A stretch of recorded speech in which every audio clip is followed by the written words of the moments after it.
Drone मानव रहित मशीनें हैं जो आर्थिक गतिविधियों के करीब करीब हर क्षेत्र में सेवाएं दे रहे हैं।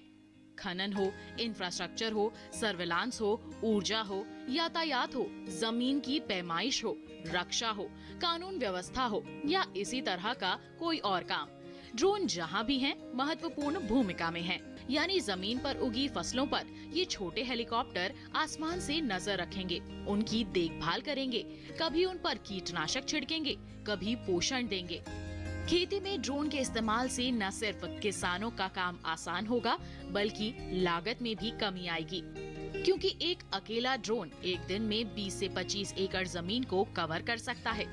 जरा सोचिए, इतनी ज्यादा जमीन पर कीटनाशक या पोषक तत्व छिड़कने के लिए कितने मजदूरों की जरूरत होगी। ड्रोन का काम सिर्फ छिड़काव तक ही सीमित नहीं है, बल्कि ये आर्टिफिशियल इंटेलिजेंस का भी हिस्सा है। ड्रोन में लगे सेंसर फसल की निगरानी कर सकेंगे। वो बता देंगे कि खेत के किस हिस्से में कीड़े लगे हैं और किस हिस्से में बीमारी। आने वाले समय में हाई कैपेसिटी ड्रोन की मदद से किसान अपने खेतों से ताजा सब्जियां, फल और फूल वगैरह बाजार भेज सकेंगे। मछली पालन से जुड़े लोग तालाब, नदी और समंदर से सीधे ताजा मछलियां ग्राहकों तक पहुंचा सकेंगे।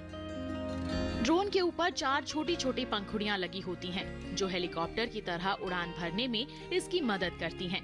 इसके रिमोट में मोबाइल जैसे डिवाइस होते हैं। इसके लिए ड्रोन को कमांड दे सकते हैं। ये ऑटोमेटिक मशीन है जो खेत में छिड़काव करने के बाद खुद ब खुद अपनी जगह आकर लैंड हो जाती हैं। छिड़काव के लिए 10 लीटर का टैंक लगा होता है और चारों पंखुड़ियों के नीचे की तरफ नोजल लगे होते हैं। इन्हीं नोजलों से कीटनाशक या तरल उर्वरक या दूसरे पोषक तत्व बारिश के रूप में फसलों पर बरसते हैं। छिड़काव के लिए ड्रोन को ज्यादा ऊंचा उड़ाने की जरूरत नहीं पड़ती।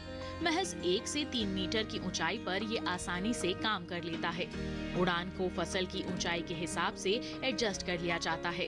रास्ते में पेड़ या कोई और रुकावट आने पर ये खुद ब खुद अपना रास्ता बदल देता है। ये ऐसी मशीन है जो खेत में एक समान छिड़काव करती है। भारत में ड्रोन का भविष्य काफी चमकदार है। विशेषज्ञों का मानना है कि 2030 तक हमारा देश ग्लोबल ड्रोन हब के रूप में उभर कर सामने आ सकता है।